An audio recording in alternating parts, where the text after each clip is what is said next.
파브르. 위대한 곤충의 아버지 파브르는 1823년 프랑스의 작은 마을에서 태어났어요. 집이 가난한 파브르는 할아버지와 할머니 손에 맡겨져 산속 외딴 오두막에서 살았답니다. 친구도 없는 외로운 산속에서 대자연은 파브르에게 둘도 없는 친구이자 선생님이었죠. 파브르는 벌레가 오는 것을 유심히 지켜보기도 하고 풀들이 자라는 것을 관찰하기도 하였답니다. 7살이 되던 해, 파브르는 학교를 다니기 위해 부모님과 함께 살기로 하였어요. 그러나 학교는 너무나 보잘것없었고 공부도 제대로 배울 수가 없었어요. 선생님은 일을 하기 바빴고 아이들은 공부보다는 놀기를 더 좋아하였어요. 어느 날 아버지가 동식물이 인쇄되어 있는 책을 한 권 사다 주었어요. 파브르는 그 책을 무척 좋아하였어요. 책을 읽다 보니 파브르는 글자를 자연스럽게 배우게 되었어요. 아버지의 사업이 자꾸만 실패를 하자 파브르 가족들은 함께 살 수가 없었어요.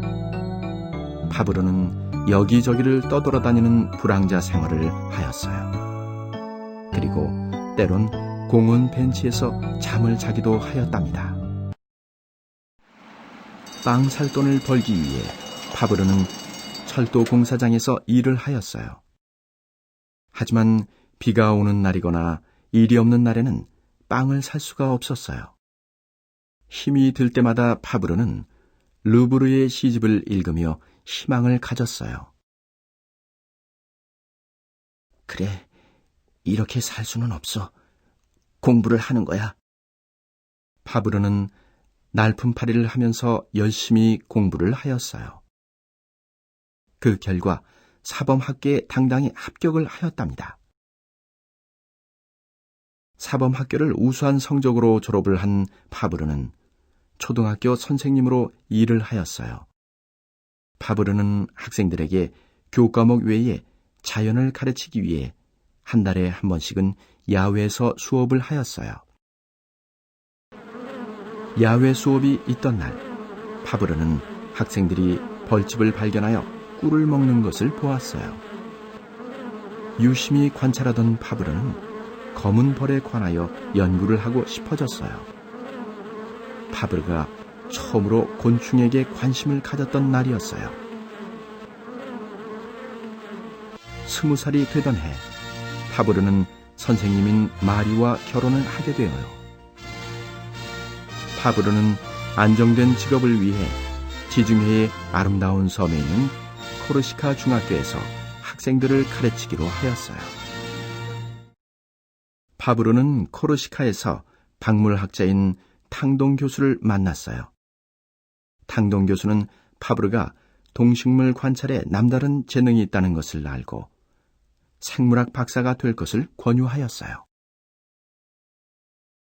예전부터 생물학을 공부하고 싶었던 파브르는 용기를 내어 열심히 공부를 하였고 생물학 학사 학위를 얻게 되었어요. 그리고 얼마 후 사냥하는 벌에 관한 논문을 발표하자 파브르의 이름은 세상에 조금씩 알려지기 시작하였어요. 파브르는 대학 교수가 되고 싶었지만 가난하였기 때문에 교수가 될 수 없었어요. 어느 날 문교부 장관인 빅토르 뒤루이가 파브르를 찾아왔어요. 파브르의 연구 정신에 감동한 뒤루이는 파브르에게 훈장을 수여하였어요. 뒤루이 장관의 도움으로 파브르는 여성 강좌를 열게 되었어요. 하지만 교회의 반대와 파브르를 시기하는 선생님들로 인해 자리를 잃고 말았어요. 결국 파브르는 오랑주로 이사를 가기로 하였어요. 직업이 없어진 파브르는 고민 끝에 책을 쓰기 시작하였어요. 아이들이 읽기 쉽도록 쓴 파브르의 책들은 평판이 좋았어요. 파브르는 9년간 읽기 쉬운 수학, 자연 이야기 등의 많은 책들을 썼어요. 파브르가 55세가 되던 해, 아내인 마리가 병에 걸려 세상을 떠났어요. 그리고 얼마 후 아들 쥘마저 병으로 세상을 떠나자 파브르는 몹시 슬펐어요. 곤충기를 쓰고 있던 파브르는 아들의 이름을 따서 벌의 이름을 지었어요. 곤충기를 쓰면서 파브르는 오로지 곤충 관찰에만 매달렸어요.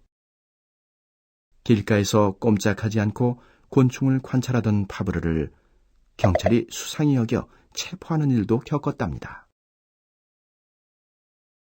그 후 파브르는 곤충기를 계속 연구하고 발표하여 아르마스라는 작은 연구소도 가질 수 있었어요.